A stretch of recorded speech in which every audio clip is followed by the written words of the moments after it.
2시간짜리 내란이라는 것이 있습니까? 윤석열 대통령은 그동안 자신의 내란 혐의를 부인하는 논리로 계엄 상황이 2시간에 불과했다고 주장해왔습니다. 그런데 윤 대통령 측이 최근 헌법재판소에 낸 답변서에서 지금까지의 주장과 반대 얘기를 꺼냈습니다. 국회가 계엄을 해제하는데 며칠 걸릴 줄 알았다는 겁니다.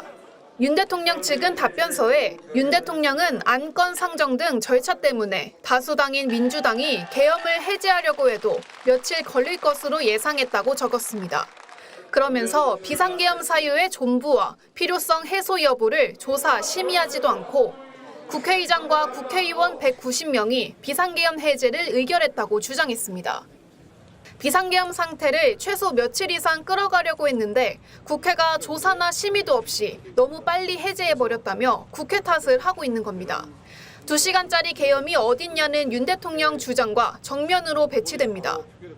헌법재판관들이 줄기차게 답변을 요구한 군경 등 병력 동원 필요성에 대해서도 앞뒤가 맞지 않는 주장을 내놨습니다. 대리인단은 답변서에서 비상계엄 선포 직후 1시간도 되지 않아 국회의사당 앞에는 시위 군중이 몰려들었다며 비상계엄 선포로 병력을 동원하지 않으면 공공의 안녕 질서가 도저히 유지될 수 없다는 건 부정할 수 없는 사실이라고 했습니다. 비상계엄 반대 시민들을 미리 예측해서 군을 동원했다는 논리를 편 겁니다. 위험한 상태가 야기될 것을 우려해서 비상계엄 선포를 한다? 무슨 말이야 그게. 그 자체가 뭐 궤변에 불과하고 또 말이 아니라 그냥 떠드는 소음이야, 소음.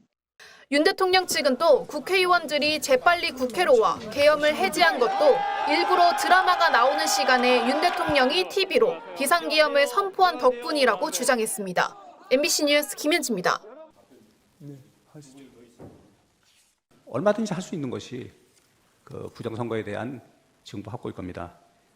왜 이런 비상계엄을 통한 그냥 평화시의 그 부정선거 증거 확보에 나서지 못하고 비상계엄을 통해서만 할 수밖에 없었는지 그 안타까운 상황을 갖다 제가 확실하게 공포하여 주시기 바랍니다. 대한민국의 헌법과 국민들이 헌법재판관들의 현명한 심판을 기대하며 열망하고 있음을 잊지 마시기 바랍니다.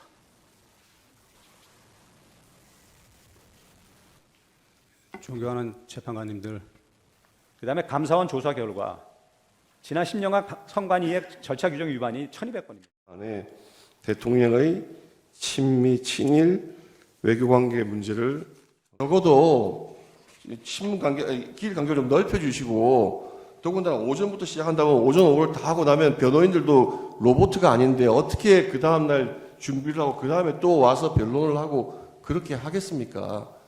예, 재판부에서 평의를 거쳤고 평의를 거칠 근거는 전례 그리고 2월 6일부터 하루 종일 지정한다는 점을 종합적으로 했습니다.